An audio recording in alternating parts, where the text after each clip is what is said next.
के देख लो। जैसे ये लिखा हुआ है 2 4 8 12, एक तो ये लिखा हुआ है, एक है 0.2 0.22।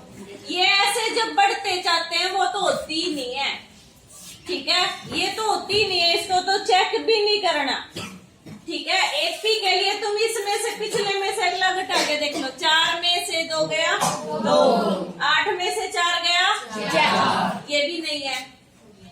अगला है 1 3 9 27, 1 3 9 27। माइनस वाली तो बाद में चेक करियो, पहले बाकी 3 चेक कर लो। ये तो बताइए कि 0.2 0.2 तो ऐसी वाली नहीं होती। और कौन सी नहीं होती? अगर यूं दे रखा हो ए की शक्ति 2, ए की शक्ति 3, ये भी कभी भी नहीं होती, ठीक है। एक वर्गमूल में आपको दी हुई मिलेगी, जैसे चलो अब इसमें से ये घटाया 2 बच गया, इसमें से ये घटाया कितना बच गया 6, ये भी नहीं है। बचा कौन सा ऑप्शन? ये, ठीक है ना। जो तुम्हें माइनस वाला कभी ऐसे मुश्किल लग रहा हो तो बाकी ने चेक कर लो, बाकी ने चेक कर लो। वो अगर उसमें मिल जाए तो ठीक है, नहीं मिल जाए तो फिर अपने हिसाब से। जैसे समानांतर श्रेणी 73वां, सार्वंतर, सार्वंतर का मतलब क्या है? डी ज्ञात करना है। 7 3 -1 -5, ये ऐसे है। सार्वंतर का मतलब है पिछले में से अगला घटा के देख लो। 3 - 7, 3 में से घटाना है 7, कितना बचेगा? माइनस का 4 बचेगा, जिसका निशान जो खुद बड़ा होता है, 7 जैसे बड़ा है, इसका निशान किस में है? माइनस में, इसलिए उत्तर किस में आएगा? माइनस में। इनमें से कौन सी एपी श्रेणी है? तो आपका वो मैंने जरूर बताया हुआ है कि जैसे आपको ऐसे दे दे 1 2 3 4, ये भी एपी होती है। इनके साथ कुछ लिख दें, 1 के साथ ए लिख दिया, 2 के साथ ए लिख दिया, 3 के साथ ए लिख दिया, 4 के साथ ए लिख दिया। इसको चेक करने की जरूरत नहीं होती है, हमेशा एपी होती है। तो इसमें कौन सी एपी है? सी एपी है। और ये वाली मैंने बता दिया आपकी, आपको ये एपी नहीं होती, इसको चेक करने की भी जरूरत नहीं है, बाकियों को चेक करने की जरूरत नहीं है। आपको ये कहा गया कौन सी एपी है कौन सी? सी है, बस बाकियों को ढूंढने की जरूरत नहीं है। अगले में समानांतर श्रेणी का सार्वंतर बताइए। 2 में से 12 घटा दो, -10 आएगा। क्रम समानांतर श्रेणी है? नहीं है समानांतर श्रेणी। देखो इसमें ए में देखो 3 3 3 3, ये हमेशा होता है। एक ही संख्या बार बार आए होता है। 3 में से 3 जाएगा 0, फिर 3 में से 3 जाएगा 0, सार्वंतर क्या रहा है? 0। दूसरा भी 2 2 2 2, ये भी होती है। 5 5 5 भी होती है। बच गई कौन सी? सी। एक आपको ये बताना है कि कौन सी नहीं है। जब ये तीनों है, बच गया क्या? डी, वो वाली नहीं है। घटा के देख लो, 3 5 घटाया, आ गया उत्तर 2, फिर 5 में से 8 है, 8 में से 5 घटाओगे 3 बचेगा, तो सार्वंतर बराबर नहीं है। इस टाइप के क्वेश्चन जरूर आ जाते हैं। एक समानांतर श्रेणी संख्याओं की एक ऐसी सूची है जिसमें प्रत्येक पद अपने पद में एक निश्चित संख्या जोड़ने पर प्राप्त होता है। कैसी संख्या जोड़ने पर? निश्चित। निश्चित का मतलब है जैसे ये है 2 4 6 8, ये है, इसमें क्या जुड़ के प्राप्त हो रहा है? अगला 2। अब दूसरी लिख दी मैंने 3 6 9, इसमें क्या जुड़ के प्राप्त हो रहा है? 3। तो एक निश्चित संख्या। अगर मैं कहती हूँ 5 10 15, उसमें क्या जुड़ रहा है? 5। तो एक निश्चित, कोई भी निश्चित संख्या जुड़ के सार्वंतर निकालना है। अब ये पी में दे दी जानबूझ के पजल करने के लिए। पी प्लस 90, पी प्लस 180 ऐसे दे रखी है, ये दे रखी है, ठीक है। अब इसमें पिछले में से अगला घटाना है। पिछला क्या है? P + 90 में से क्या घटाना है? वही प्लस में है वही माइनस में, उत्तर कितना आ जाएगा 90। अब एफ प्रथम पद के लिए इसने अपनी मर्जी से एफ लिख दिया है। प्रथम पद को हमेशा हम क्या लेते हैं ए, लेकिन ये कह रहा है कि प्रथम पद को मैं एफ मानता हूँ, सार्वंतर को क्या कहता है डी मानता है, तो पी वा पद।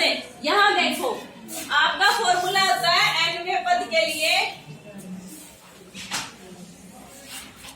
कि जहाँ आप ए लिखोगे उसकी जगह क्या लिखना है एफ, जहाँ डी लिखते थे उसकी जगह डी ही लिखना है, और जहाँ पे एन लिखते थे वहाँ पे क्या लिखना है बी।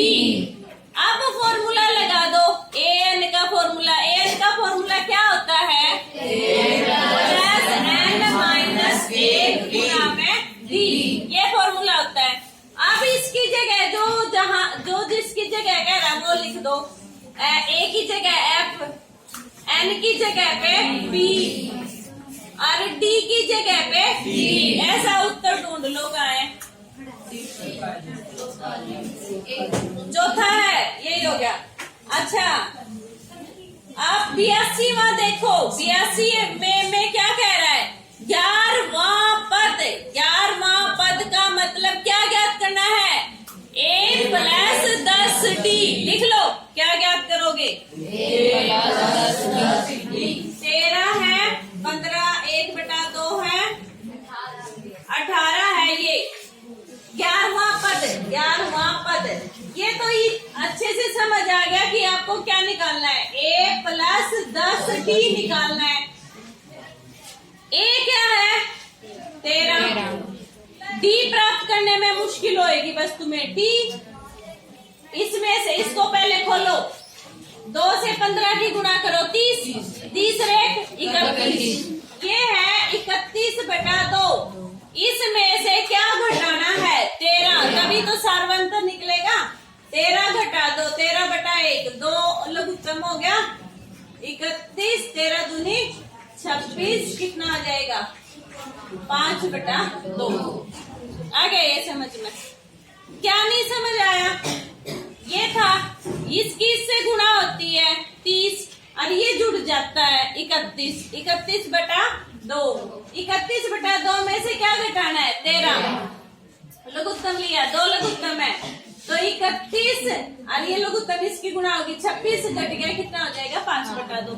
अब यहाँ मान लिख दो ए का मतलब है 13, डी का मतलब कितना है 5/2। ये हो गया कट गया 5, 13 प्लस 25 कितना हो जाएगा 38 ही आ जाएगा। 10वां पद का मतलब क्या निकालना है ए प्लस 9 डी। क्या निकालना है ए प्लस 9 डी। 85वां 15वां ए प्लस 14 डी।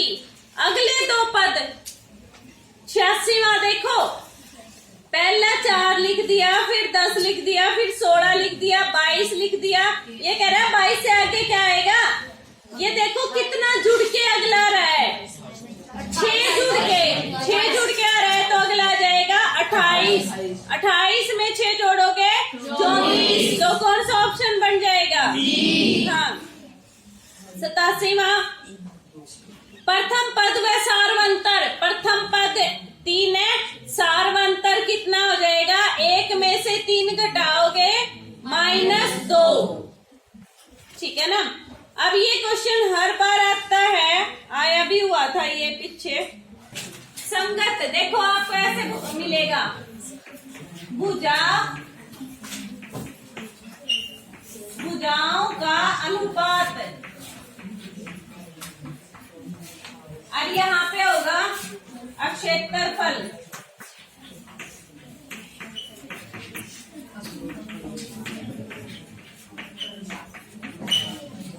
भुजाओं का अनुपात, भुजाओं की जगह माध्यिका भी दे सकता। माध्यिका क्या होती है, यहाँ से आप एक रेखा खींचते हो जो सामने वाली रेखा को 2 बराबर हिस्सों में बांट देती है, मतलब ये मध्य बिंदु, इस लाइन के मध्य बिंदु से मिलाने वाली रेखा माध्यिका माध्यिका, मैं से मध्य बिंदु और मैं से ही माध्यिका।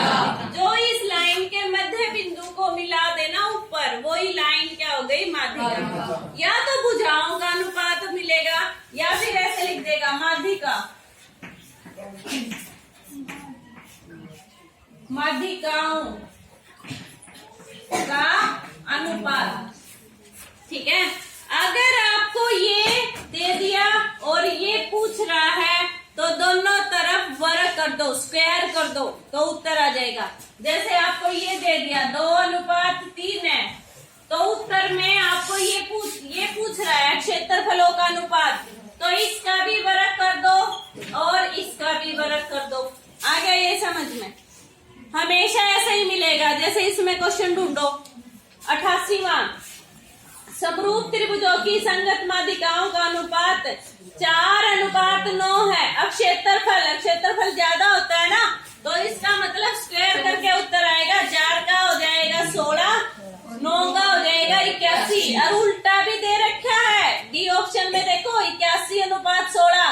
ये नहीं लिखना, 4 पहले है तो 4 का वर्ग भी पहले ही आएगा, 16 आ गया। 9 पीछे है तो 9 का वर्ग यानी कि 81 वो पीछे आएगा।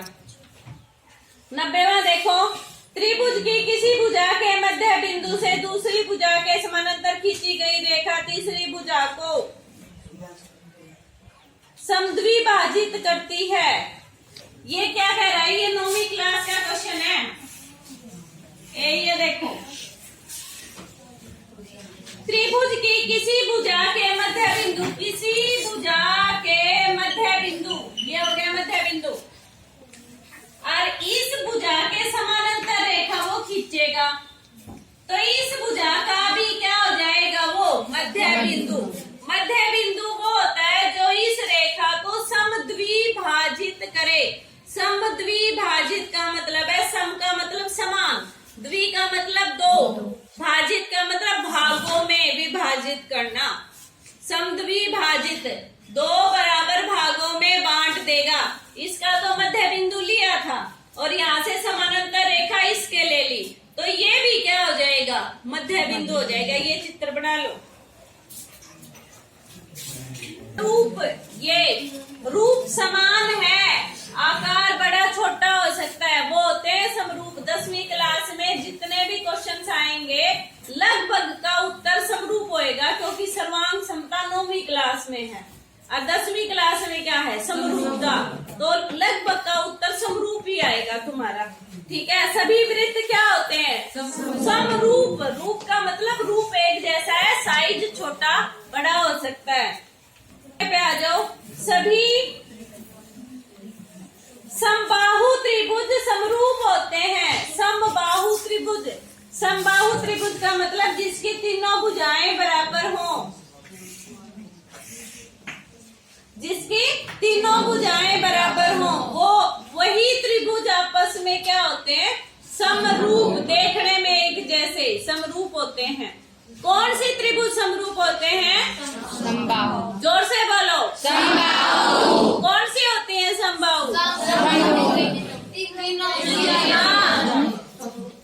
समबाहु, जिसकी सारी भुजाएं बराबर हैं, वो क्या होते हैं? समरूप। क्या होते हैं वो? समरूप। ठीक है, 94वां पढ़ो, भुजाओं की समान संख्या वाले दो बहुभुज समरूप होते हैं यदि उनके संगत कोण। हाँ, एक और चीज पूछेगा इसमें, जो दो चीजें समरूप होंगी, दो त्रिभुजें समरूप होंगी तो कोण बराबर, भुजाएं समानुपाती। क्या बोलना है? दोबारा बोलो, कोण फिर बोलो, कोण फिर बोलो, ठीक है ना। अब ये चीज यहाँ ढूंढ लो, संगत कोण क्या होते हैं? बराबर। 94 में पहला खालिस्तान, संगत कोण क्या होते हैं? बराबर। ढूंढो कहाँ है? और संगत भुजाएं क्या होती हैं? हाँ, ए ऑप्शन आ जाएगा।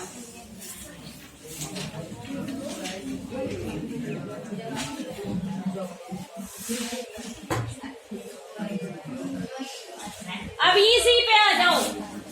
ये है 95वां, 95 में भी यही चित्र बनेगा। अब इसमें क्या कह रहा है, दो त्रिभुजों के मध्य बिंदुओं को एक त्रिभुज की दो भुजाओं, देखो ये एक त्रिभुज हो गई, इसकी दो भुजा, एक भुजा ये ले ली, एक भुजा ये ले ली, के मध्य बिंदु, ये भी मध्य बिंदु है, ये भी मध्य बिंदु है, को मिलाने वाली रेखा तीसरी भुजा के साथ क्या होती है, समानांतर। क्या होती है, समानांतर। बी ऑप्शन आ जाएगा। तीसरी भुजा के साथ क्या होती है, समानांतर। अब इस पे आ जाओ 96 में। 96 में देखो 6 का दुगना 12 दिख रहा है कहीं। अच्छा 3 वर्गमूल 2 का दुगना हो जाएगा 6 वर्गमूल 2। हाँ 6 वर्गमूल 3 ये भी दिख रहा है। 3.8 का दुगना वो भी दिख रहा है। अब ये देखो कौन कौन सी भुजा के बीच में 60 डिग्री का कोण है, उन्हीं दोनों भुजाओं के बीच में लेना है। 6 का दुगना 12 ये दिख गया, और 7.6। हाँ एफ कोण कितने का होगा बताना। हाँ 60 डिग्री का होगा। अनुपात कितना है, 3:5 है। तो क्षेत्रफलों का अनुपात बताना कितना होगा, बताओ कितना होगा। हाँ 9:25। और 100वां क्वेश्चन देखना, दो समरूप त्रिभुजों के क्षेत्रफलों का अनुपात कितना है। हाँ ये क्षेत्रफलों का दे रखा है, आपको किसका निकालना है, भुजाओं का। तो भुजाओं का क्या हो जाएगा, भुजाओं का दे दिया, क्षेत्रफल का निकालना है। क्या उत्तर आएगा, 4:9। हाँ 4:9। 102। अब क्षेत्रफलों का दे रखा है, भुजाओं का निकालना है। 4 का वर्गमूल 2, 5 का वर्गमूल निकालना ही नहीं आता, इसलिए क्या हो जाएगा, वर्गमूल 5। 2 वर्गमूल 5 ये आ जाएगा। 104 में पे आ जाओ।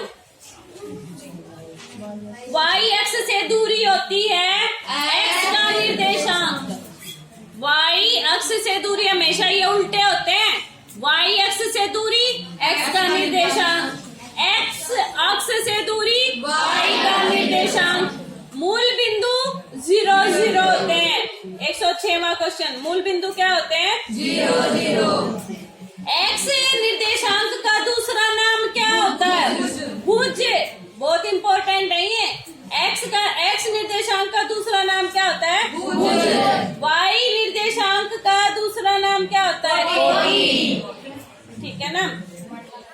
अब ये ऐसे है, ये होता है x के ऊपर डैश, y के ऊपर डैश। अब ये कह रहा है x o y, x ये o होता है, x o y कौन सा चतुर्थांश है, प्रथम चतुर्थांश। y o x dash, y o x dash ये कौन सा चतुर्थांश है, द्वितीय है। x dash o y dash, x dash o y dash ये कौन सा है, तृतीय। 113 पे आ जाओ। 6,-4। तो ये पहले इसको दर्शा लो, 6 का है, प्लस वाला 6 ये रहा, और माइनस का 4 कहाँ आएगा, ये रहा। कौन से चतुर्थांश में हो गया, हाँ चतुर्थ चतुर्थांश में।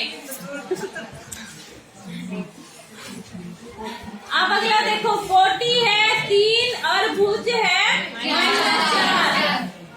कोटि है 3 का मतलब x की जगह x जो ढूंढना है वो कितना ढूंढना है, 3।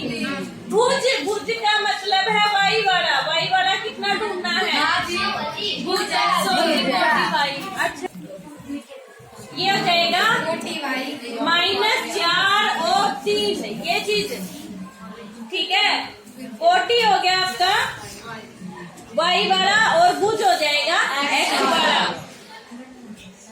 तो -4,3 ढूंढना है, वो देख लेना कौन सी। इन दोनों को जोड़ो और 2 से भाग दे दो। -1 और +4 दोनों को जोड़ के किससे भाग देना है, ठीक है। अच्छा 7 + -3 बटे में क्या आ जाएगा 2, ये कितना आ जाएगा 3/2 और ये क्या आ जाएगा 4/2, 2 हो गया। 3/2 और 2 देख लो कहाँ है, बी ऑप्शन में।